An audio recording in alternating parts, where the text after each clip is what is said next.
Hello there YouTube, this is Sibbles and Bits back at it again. We are back with Month of Aces and Adventures with a deck showcase. This time we're going to be playing around with Shae Linn.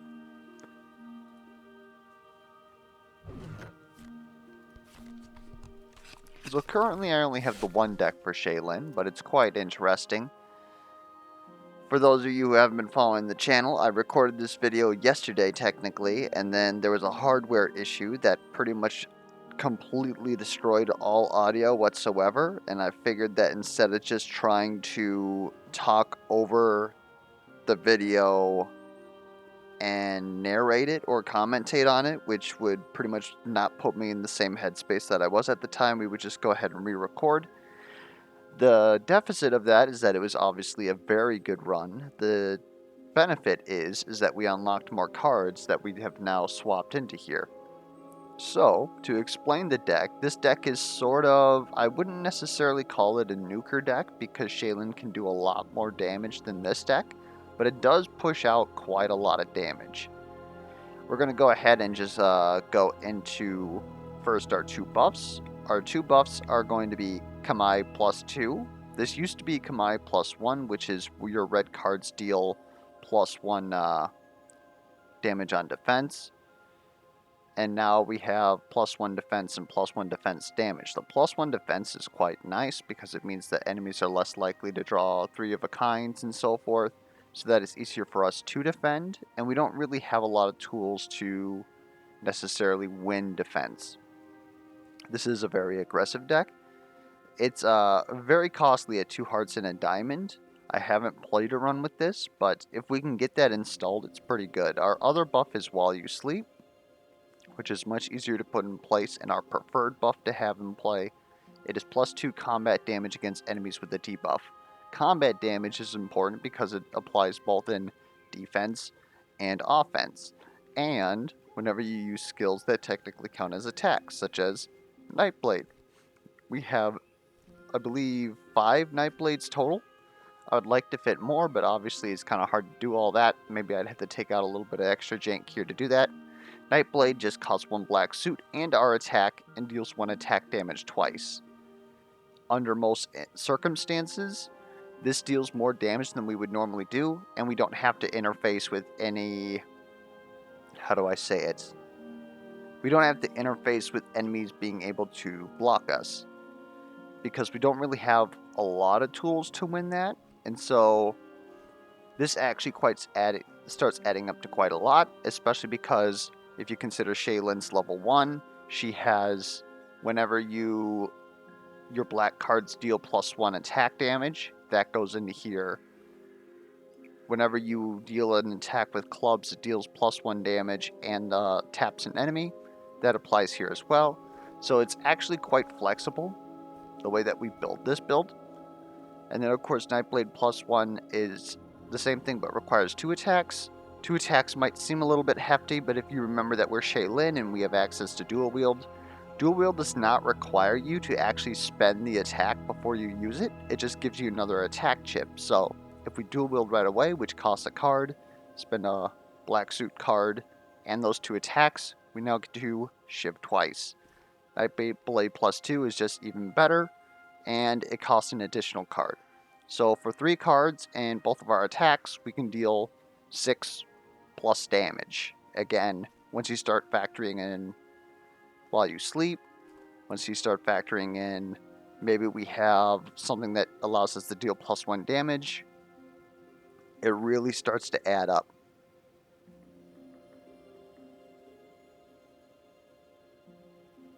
So, while we're talking about While You Sleep, which is our other buff, it obviously specifies that enemies have to have a debuff. So we have 2 copies of Throw Dirt in here, which is enemies that are not adjacent to us cannot attack us. It's also a very cheap debuff. So it's very useful to, in group fights, throw it on the person who's in the furthest back position, and then while we're working on the enemy that is closest to us, they can't do anything. When they slide into adjacency, we deal bonus damage to them. We have a couple of Thirsting Fangs. Other curses that we have is Create Opening is another, technically a curse, because it's a reaction debuff that we place on people. After a successful defense, our next attack against them deals double damage, which, as you may guess with all this other stuff, is going to add up quite a bit.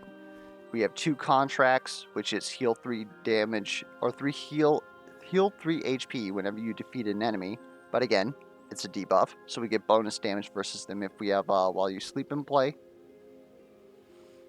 And then the reason for the contracts and the Thirsting Fangs is not necessarily for us to just be more sustained, is because we have 3 Shadow Rushes in the deck. And Shadow Rushes cost 2 HP or 3 HP respectively, give us 2 attacks, and draw us to max hand size. And then of course Shadow Rush plus 2 also gives us access to dual wield, so it's technically 3 attacks for 3 HP. And so we're honestly going to be very aggressive with these, and using these to just absolutely throw out a ton of damage before the enemy can even do anything. We have access to Shanks, which basically allows us to win any failed attack that we have to do without Nightblade. Also draws us a card, which is nice. Sleight of Hand can be used on defense or offense to just remove a card from an enemy hand, and also cycles our cards, so these are very helpful. Then we have normal Sleight of Hands too for, again, just whenever we need to attack. If enemies somehow like block us or draw an ace, we just get rid of it. Then we have 2 Smoke Bombs for defense. When enemies attack us and we don't have good cards, we can just go ahead and ignore the fight entirely. Obsidian Blades I've been debating keeping in the deck. They're obviously very good for turning things into aces so that we can, top pair or high card in order to attack or defend.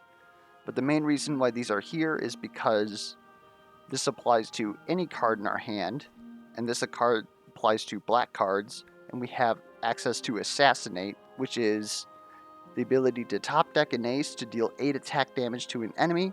Of course, attack damage, so it's also affected by while you sleep. If we somehow have Create Opening in play, then it deals double damage. It's quite a lot of damage, but I think that might be a little bit too jank, and having more Night Blades might actually be the ticket here. Again, we're still iterating on the build. This is just what we have right now. But we'll go ahead and take this into War of Branches Spring and show it off a little bit. And I'm going to take a cut to catch my breath. Alright, sorry about that. Obviously, you're not going to notice anything because we cut, but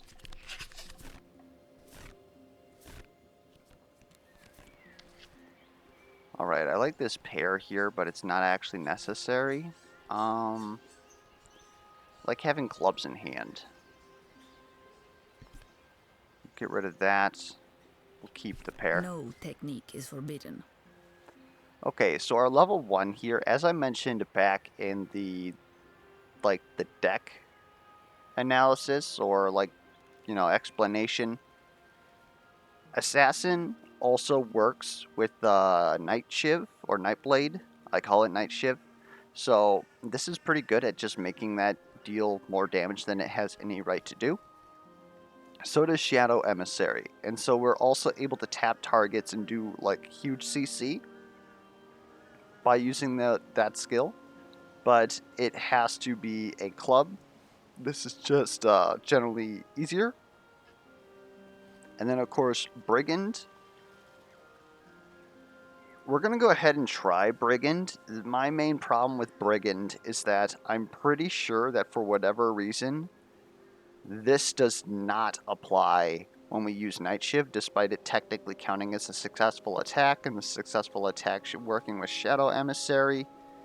The game has a couple sections of verbiage where I don't know if it's a bug or if it's done due to, balance purposes and they just didn't reword anything. But there's a lot of effects in this game that make you think that they would work a specific way because they're worded the exact same as other effects, but they end up not doing anything.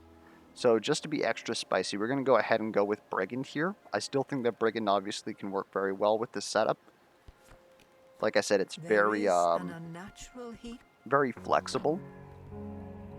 And generally with this deck, I like going in this route.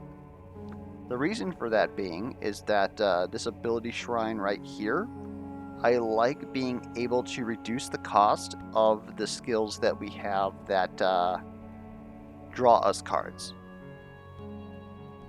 Otherwise, we have a relatively cheap deck, and despite what you may think, we do not want to reduce the cost.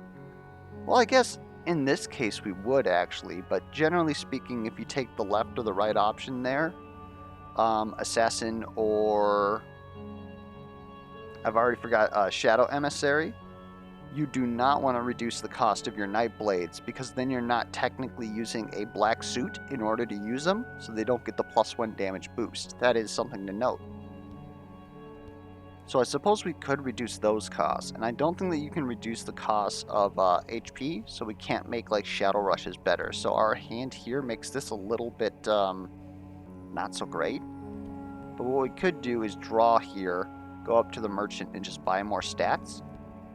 That might be what we do here. I will end this. Alright. You don't take damage from anything 9 or lower. Good.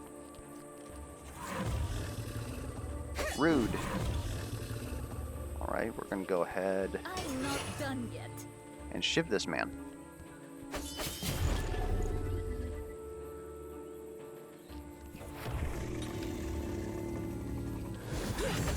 Surrender, and this will be painless.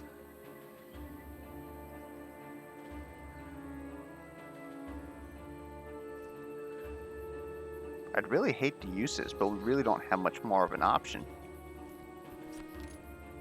No, these don't.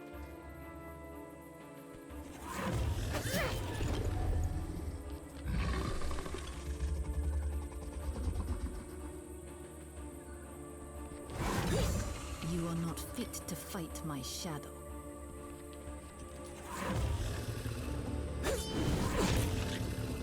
And we're pretty much just autoing here because we want our hand to fill up, which isn't necessarily the best option for us.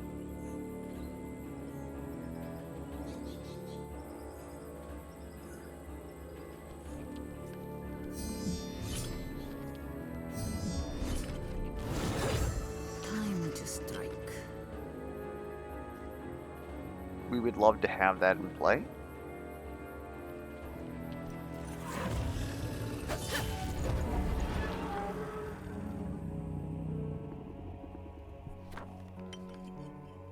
So what I'm almost willing to do here is, I said that we were going to draw 2 in order to get that in play, but I think instead what we're going to do is we're going to just reduce the cost of this twice. Because we're sort of going into that defense, and so we... Talon's ready. Ah, jeez. So we're probably going to hold on to this for a while because we don't want to get bopped by this man and lose the buff that we just reduced. That's a bit rough.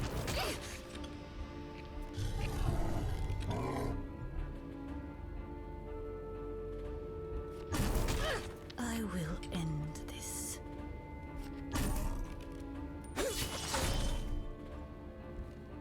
Yes, please, Thirsting Fang.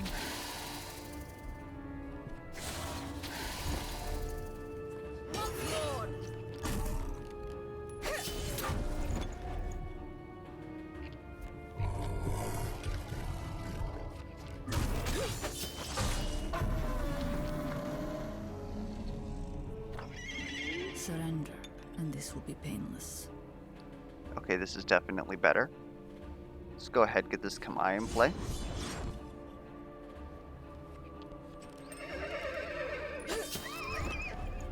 I'm not through. We're basically doing this to cycle and get that defense up.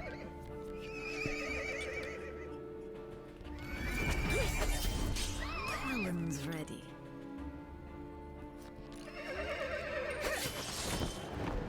I'll tell you what, though, they're trying. I'm not done yet.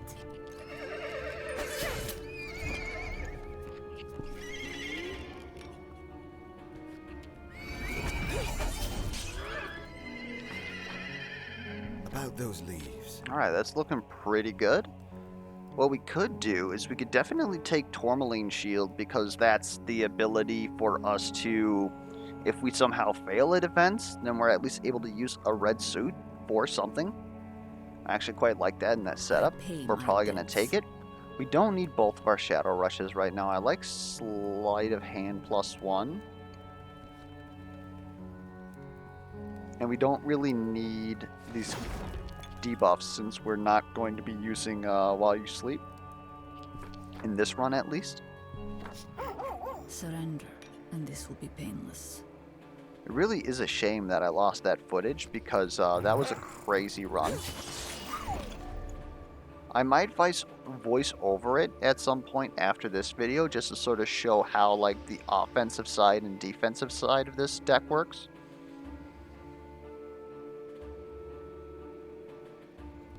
Second fang. Wow. Yeah, we'll do that.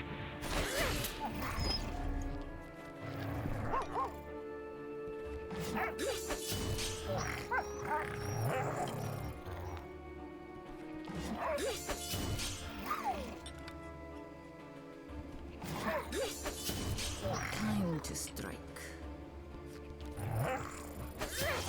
The one thing that I've noticed so far is that we almost have too much defense, which sounds a little weird. And this is probably just, you know, like a summer deal. If we were up in autumn, enemies would have more stats. They're not getting pairs, which is sort of good for us because then we don't have to like keep pairs in our hand. All we got to do is keep some high cards. But the deficit of it is we're not doing as much damage as we could. Although I suppose it's sort of like, you know, 2 in the hand versus 1 in the bush really, because we're able to use 1 card from our hand in order to deal 2 damage to somebody, which is great, especially in defense. But we're not able to use 2 cards in our hand for 3, and so I guess it's sort of like, you know, you can decide where that is and is not worth it. Another ability shrine. I suppose, like I said, we could reduce the cost of these Night Blades. And Smoke Bomb not costing is pretty good. So we could go this way. It would have to go through an event, which would be a little bit spicy. Otherwise, this equipment is likely to be very good for us. We'll take the event. Your 4 of a kind deal double attack damage, and Royal Flush deals triple. Well, it wasn't bad, I guess. Go ahead and reduce the cost of these 2 right here. Talon's ready. Okay.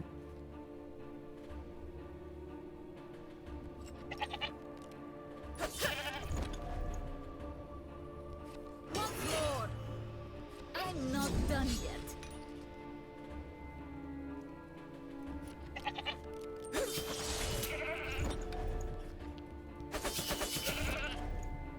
Okay, it actually did increase our defense. That's... I don't know why I thought that that wasn't working before. Oh well.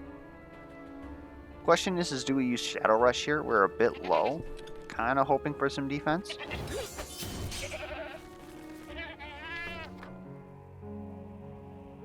Right, we gotta take this short rest. The consumables can be good, but they're also like...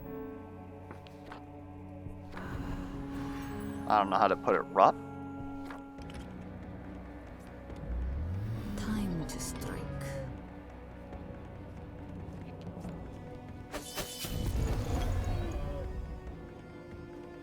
Also, events like this, clubs deal +1 combat damage. Again, applies to Nightblade. So if you have that and Shadow Emissary or Assassin, you're all of a sudden just shivving for a ton of damage in this fight right here. My daggers will sing. Oof.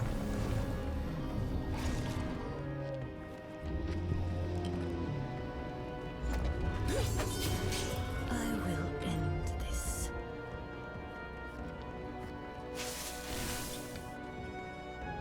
That's more so just to do something. That's a bit rough. Vanish. You are not fit to fight my shadow.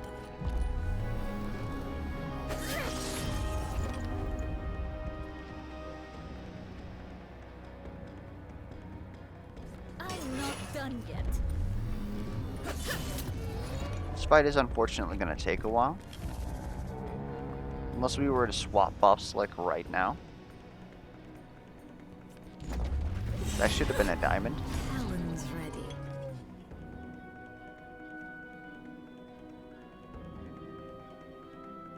know what? Yeah, let's do it. Once Kamai comes back, it's going to be 1 heart. It's going to be pretty easy to play. My daggers will sing.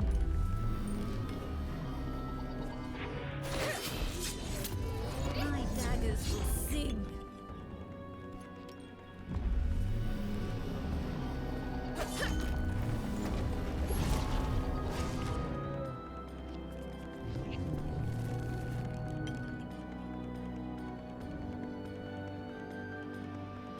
That's a bit rough. Surrender, and this will be painless.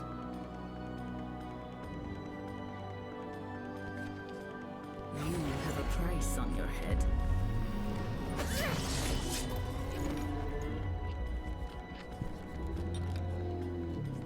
I was going to say, we're pretty safe here. I'm not really concerned.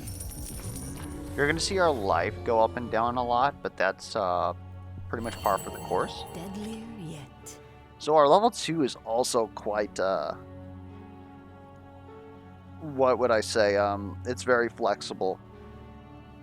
So critical chance is just likely going to draw through our deck a lot with this deck, but I could potentially see it, especially when you have something like, we do have Obsidian Blades in the deck, so we are able to force top decks to hit when we have those in play, or in hand, I should say. But otherwise, like, if we're primarily trying to deal damage with Nightblade, it's not a lot of damage. Otherwise, a lot of our damage occurs on defense, theoretically speaking, so far. So it really doesn't do it. Like, I'd prefer to have those high cards than have to top deck them in this case. Sharpening is probably what we're going to go with, simply because we're playing more defensive. Obviously, it helps us offensively too. It makes our kings unblockable. Our queens are pretty much unblockable.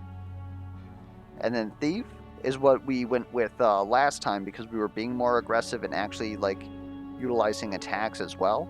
So it allowed us to draw more of our abilities, access to the night shivs, stuff like that. I might even, like, I could almost debate still grabbing that.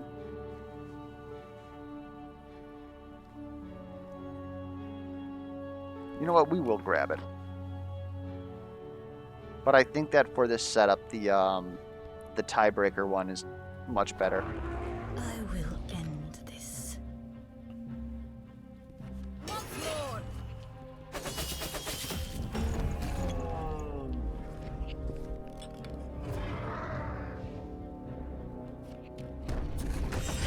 Time to strike.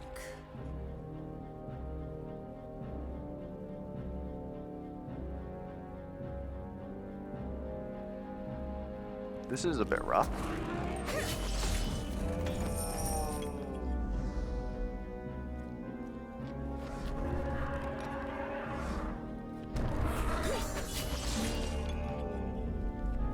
Talons ready.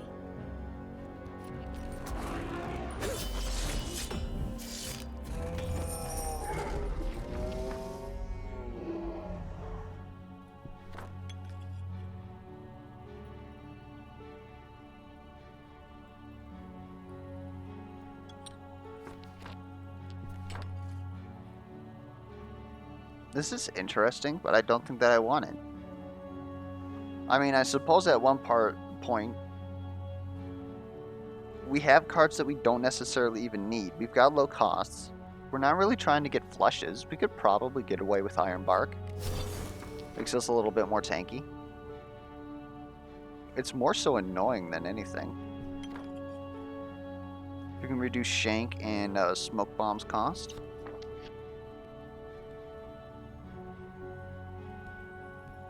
We might have a good hand. We'll go. I mean, we gotta go here anyways. To fight my shadow. Diamonds are useful. Get rid of that.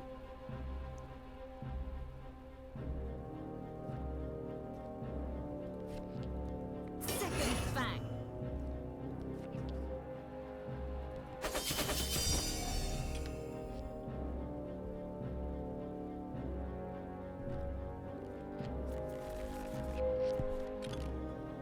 All right.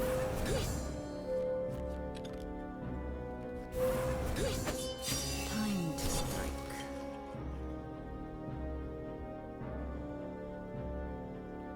because of these options. Get rid of that.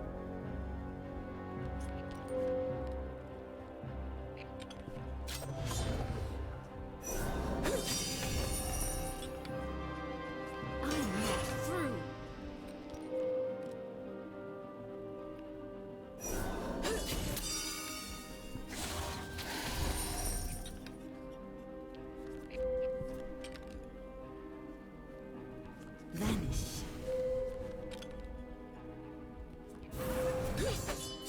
Talon's ready.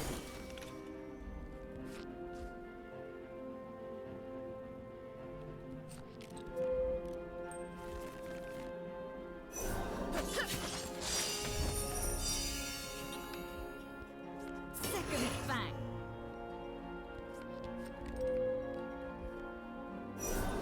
All right.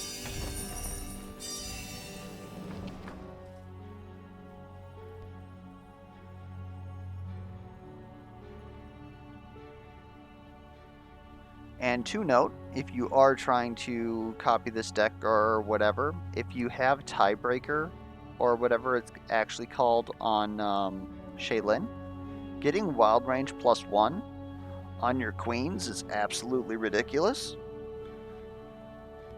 Kind of makes me wish that I had taken that to showcase that. But instead what we're probably going to do is reduce the cost of Obsidian Blade so that it does not cost a card to turn any black card into an ace, which will then allow us to more readily be able to use Assassinate. Also, Shiv being free is incredible as well.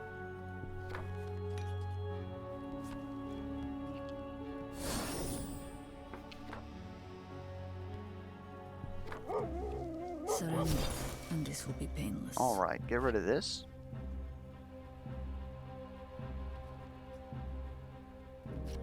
My daggers will sing. Rude.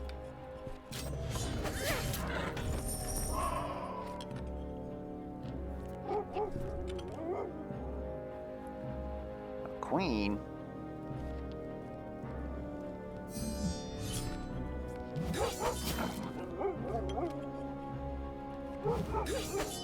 I will end this. We probably could have let one of those go through since we have a shield every turn. I'm just not used to that.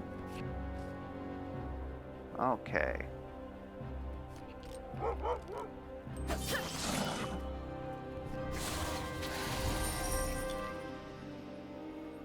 Not enough resources. Walls. A jack. What?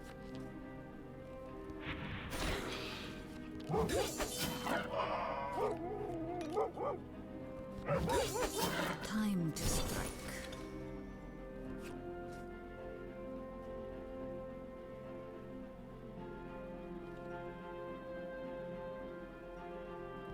Second fang.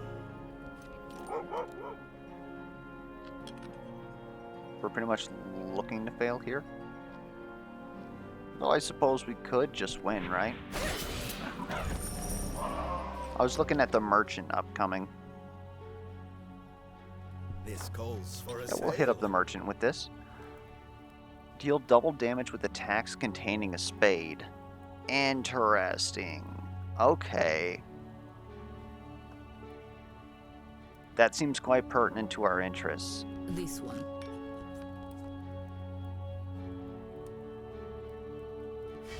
Drop Assassinate. Otherwise, Abominable Coat is another one that I'm definitely a fan of, but we're going to try and get back into the aggressive side of things here to showcase this. We have to discard a card, get rid of that. I want to use this, because now this should be dealing double damage.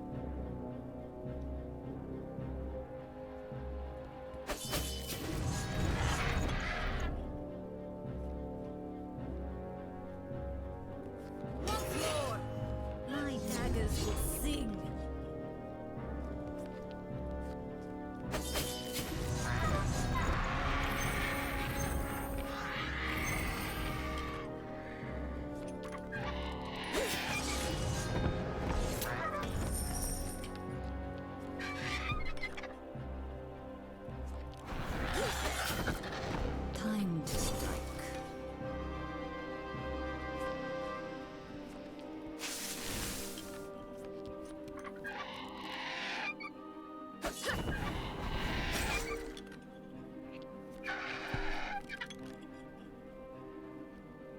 Vanish. Surrender, and this will be painless. I really don't want to use that card, but it seems like they're going to make me. I'm not through. I'd like to keep it for a boss.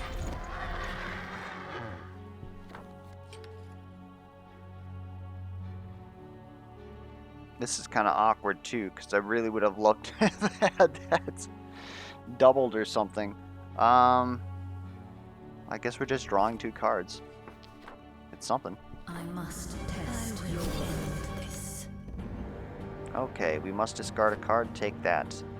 We are going to insert Kamai. And then we are honestly just going to sit here for a bit. Sword parts mountains.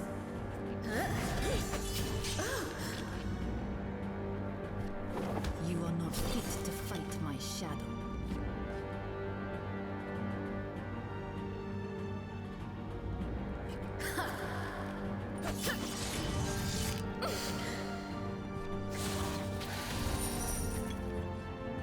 Spend some life. Done yet. Yeah, that looks pretty good.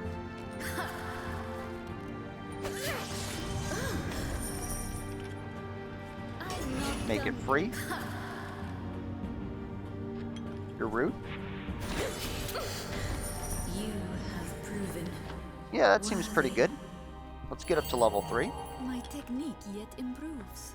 So here we're not really using a bunch of red cards. We use red cards on defense, and that's about it. Otherwise, we're utilizing them for shield on Ironbark, I suppose.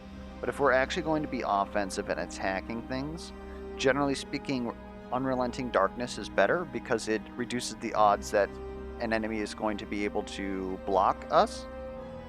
And if we do land the hit, then we are able to redraw all of our cards back, so we can just keep like almost going infinite, but not quite. It's very good. Otherwise, Wake of Feathers is also incredibly good because Wake of Feathers is pretty good because it allows you to pretty much just completely negate defense. You can go full offense and then like almost don't care because the odds of top decking a jack are pretty good, especially if you have a couple of obsidian blades in your deck in order to like make sure that you top deck a jack. Also, if you're in War of the Branches and you've been culling out like a lot of cards, or you've been like duplicating a lot of cards that are face cards and above, then your odds of getting Wake of Feathers is incredibly, well, not incredibly, but much higher. But yeah, just in general, I've never been upset by it. Like, occasionally one attack will go through, but for the most part, you just don't even care. Like, you have to still throw out cards in order to technically defend, but they don't even have to have like any semblance of like cohesion at all. And so you can pretty much just keep your good attack pairs and ignore having to actually defend again. We've already got some defense, so I think Unrelenting Darkness is more of what we're looking for here. Another ability shrine, like we don't even know that this is going to be our hand at the time. I almost feel like I want to go for a card shrine. Or maybe even this event could be spicy. We'll see how this looks. Talon's ready. Auto Siphon.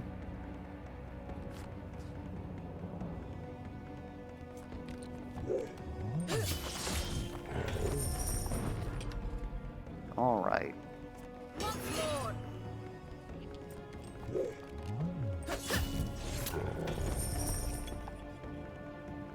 I'm not done yet.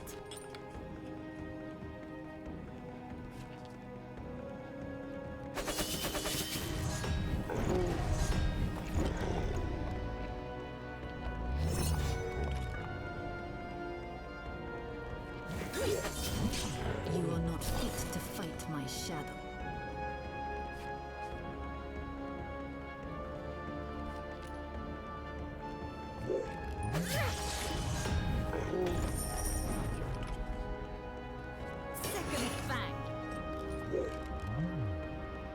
Rude.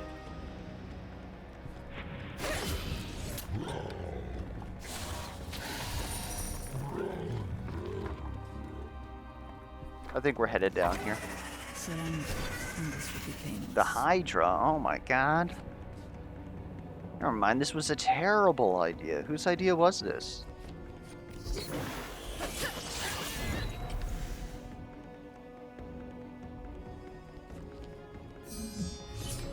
I'm out of attacks for this round. And then I screwed that up? God damn.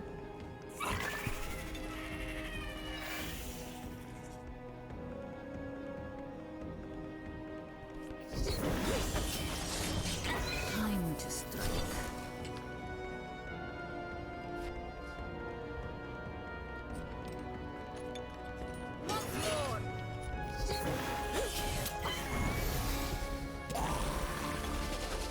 Alright.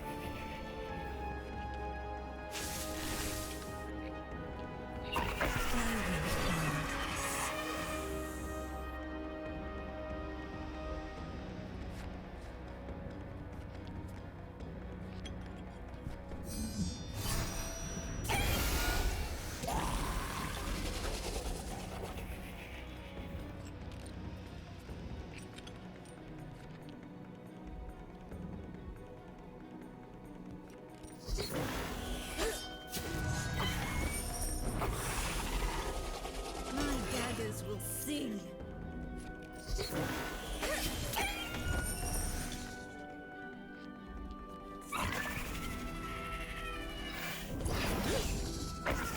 is ready.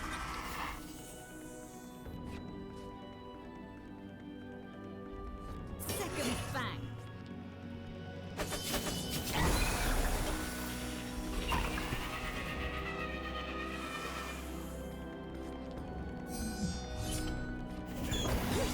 You are not fit to fight my shadow.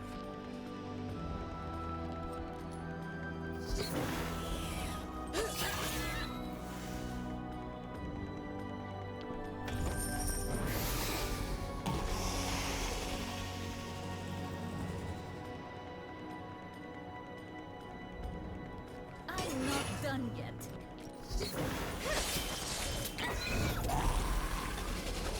Time to strike.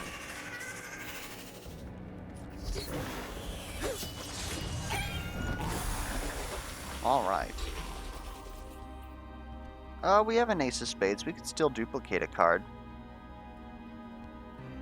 Otherwise, reduce the cost of Thirsting Fang, I suppose. Reduce the cost of Shank Plus. Those were actually not bad. The problem, though, is that if we don't take this consumable, then we don't get the event. And I kind of like the spicy events. What we're going to do, though, is we are going to reduce costs here.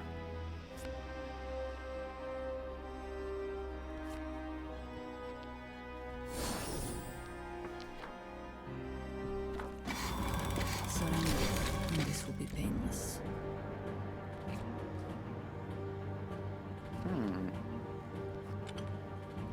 My daggers will sing.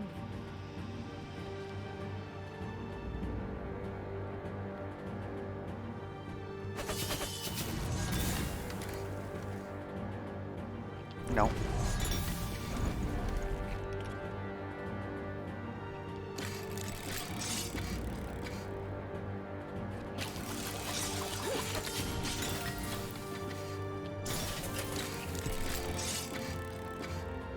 Vanish. You can keep the light.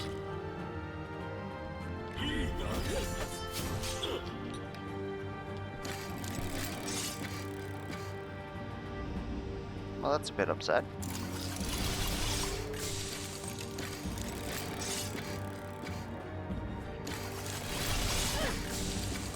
I will end this.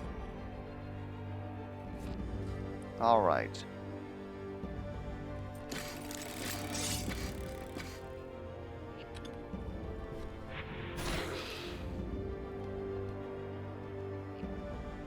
React to be about being able to fail an attack. Excuse me?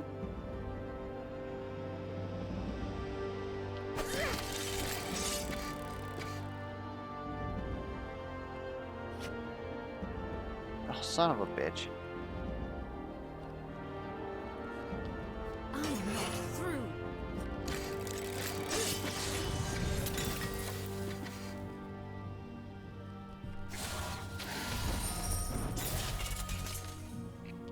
You know not what you face. Heathen!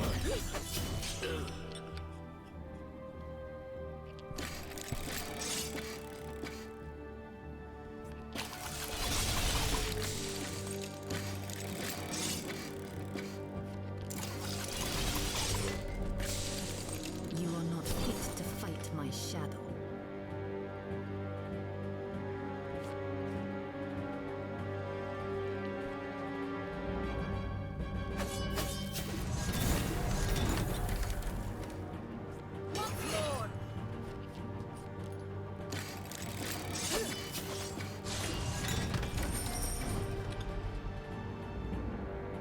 You can keep the light.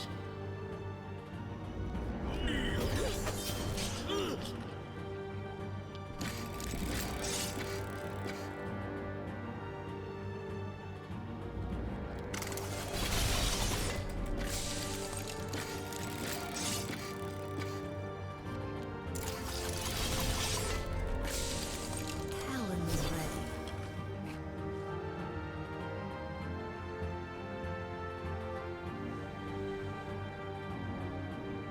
16, huh? Well, that's right, because our 4 of a kinds deal double damage. That's a little ludicrous, I might add.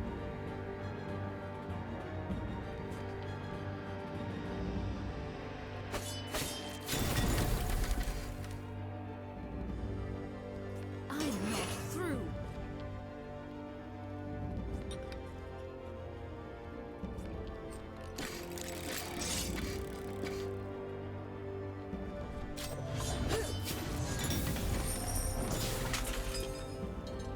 Your prayers will not be heard. Show reverence.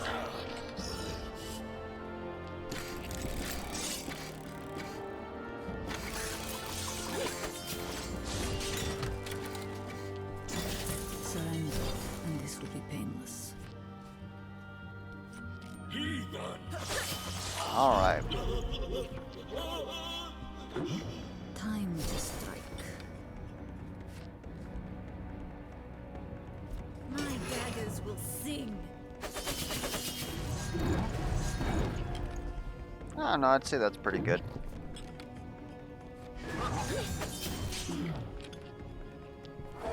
Like, we're not good against group attacks right now, but I mean, there's worse things to be. I'm actually going to mulligan. I do not want to see this ever again. And we could probably do without throw dirt while we're at it.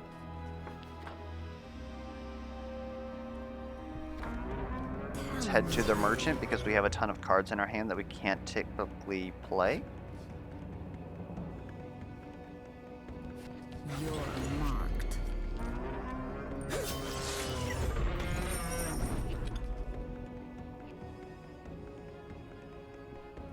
I'm not done yet.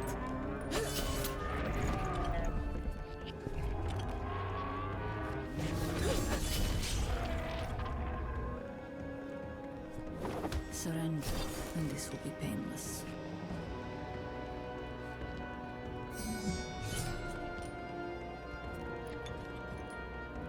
Second fang.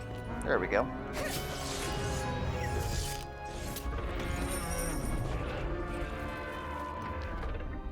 This calls for a sail. Huh. These are some interesting abilities. Trifoil Shield is obviously more defense when we already have Iron Bark and the Tremulium Shield. I don't even know the frickin' name of it, right? White Root Sap might just give us the burst that we need to just push through and beat the final boss. So I definitely like that. And Mycelium Cudgel pretty much offsets the deficit of our Shadow Bursts or our Shadow Rushes.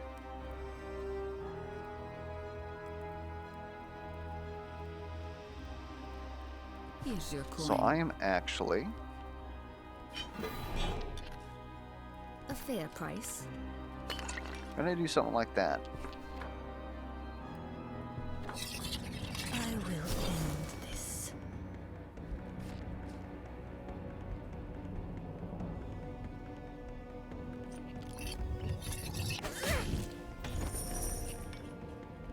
My daggers will sing.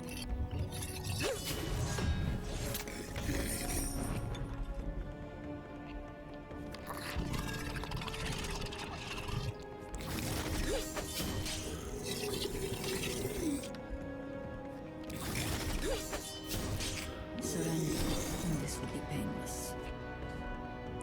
Oh my god, all of our shadow rushes?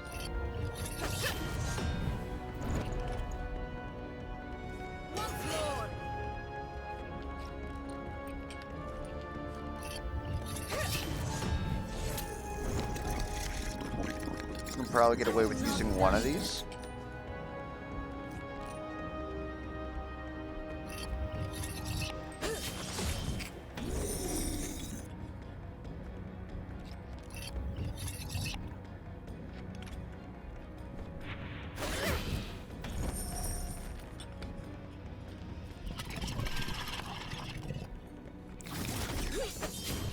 Time to strike.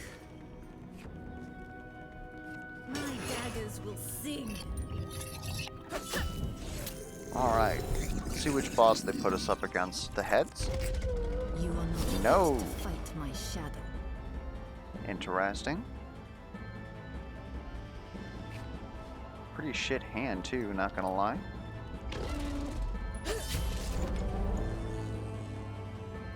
I'm not done yet. Shank that.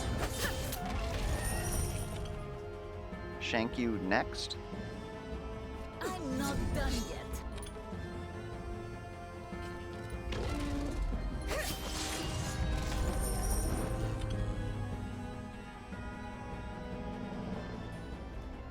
I'm not done yet.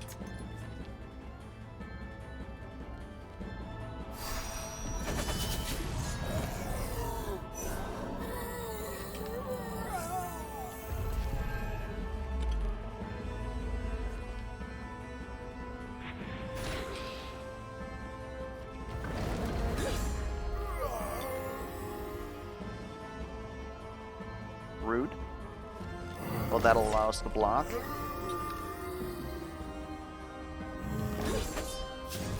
I will end this.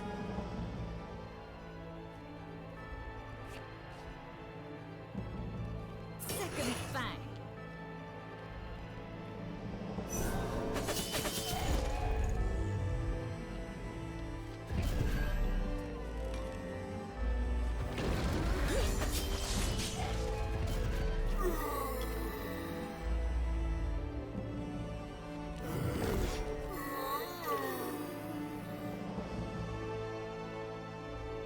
You are not fit to fight my shadow.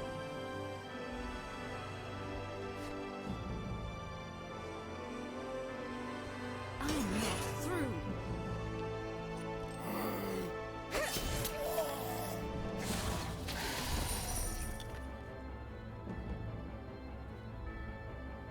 My daggers will sing.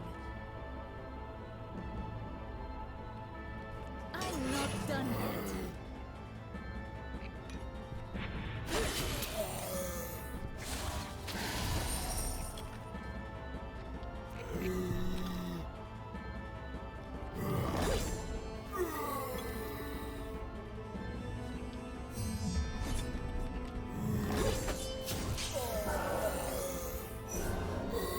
Talons ready.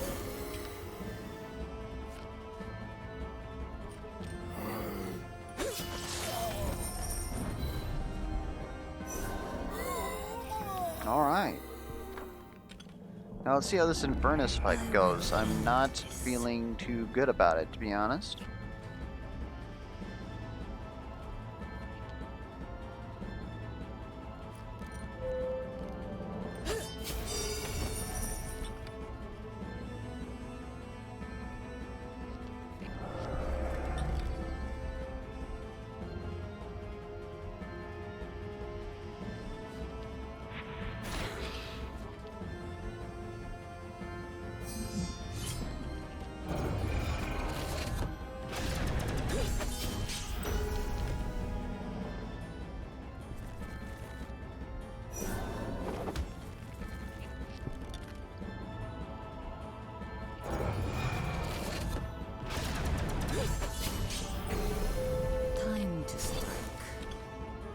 That'll play.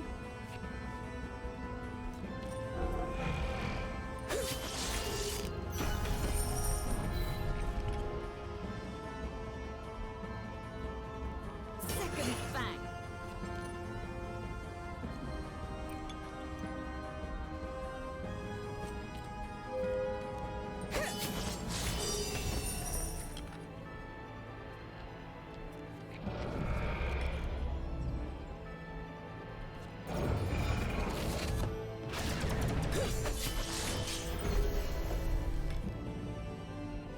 Basically, so long as we don't fail horribly here, we should be just fine.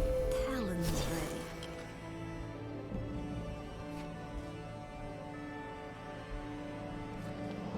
You have a price on your head.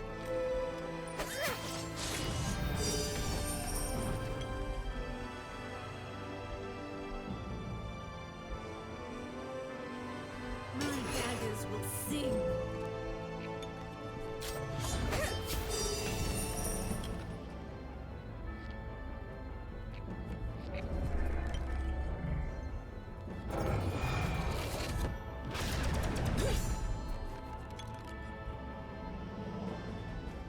Vanish.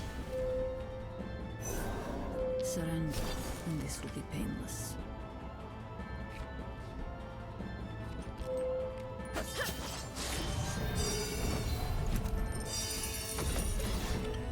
All right. I'm wondering if we can get rid of this hubris as well.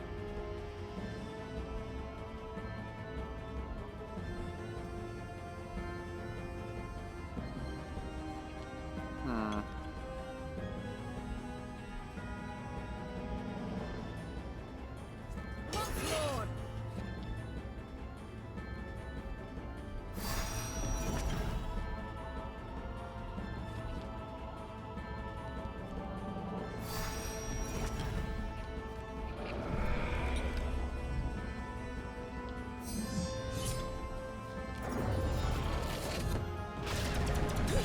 But now that he doesn't have critical attack, this is actually going to be pretty, like, I don't want to say easy, but it'll be pretty easy.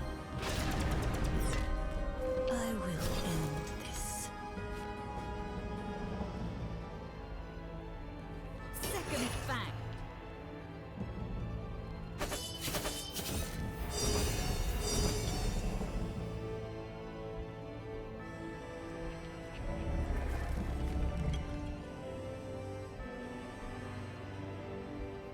Vanish.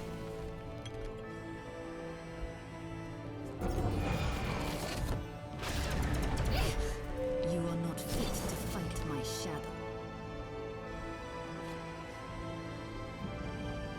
Alright. Our hands are looking like absolute ass.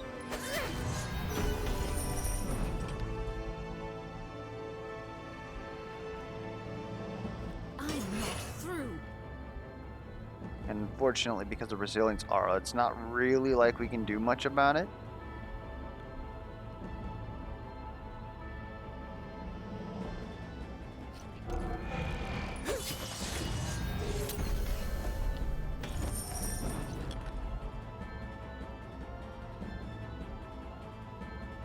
Huh.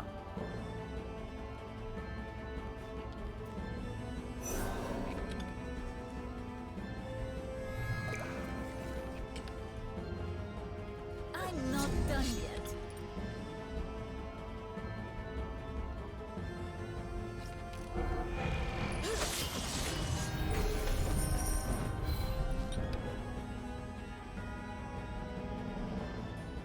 I don't really have much else I can do here. Guess I can try and pop him with a king, shank him.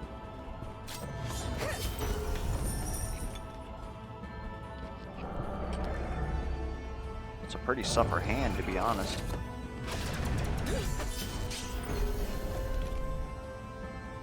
It worked. Time to strike.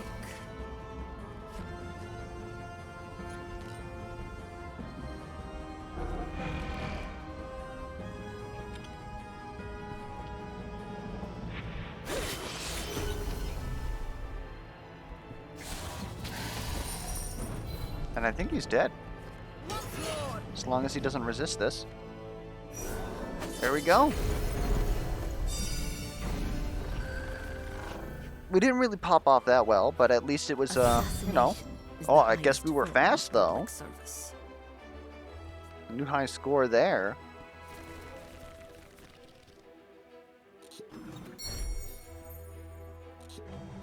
So I'm just sort of hoping that since I pivoted like halfway through there, you guys were still able to see about how the deck can be like incredibly defensive, but also incredibly offensive if we would have been able to get the stuff that we needed. Again, I might cut up the last video with bad audio and sort of like figure out how to make that one work. I just don't like how it's going to end up because I've had to do like, you know, commentary over in the past, and it just doesn't make sense really with like, you know, my mouse is going to be like waving around the screen and I'm just sitting there like, yep, and then I guess things I'm explaining something here. Yeah, it just doesn't really work out. Unless I was to take like, I don't know, like probably a full like day, because I'd probably have to go over it, you know, like once, twice, and then start editing it. It'd take like half a work day just to get that video out, and I'm sorry, I don't know if that's necessarily worth it. Anyways, getting lots of good shield cards from Magnor. Looking forward to when we get him to 30. Excuse me? That seems pretty good. We got 2 of them. Interesting.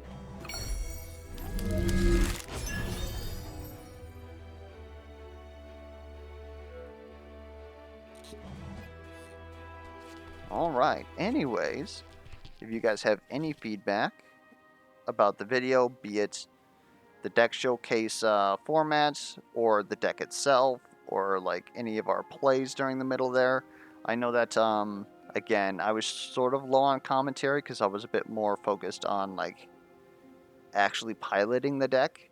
It's a lot more brain dead, and I'm able to explain more things when it's more offensive, but we sort of ended up in a situation where we kind of had defense and kind of had offense. You know, it was a balanced build, which, if you know anything about roguelikes, the best thing that you can do is not play the game fair.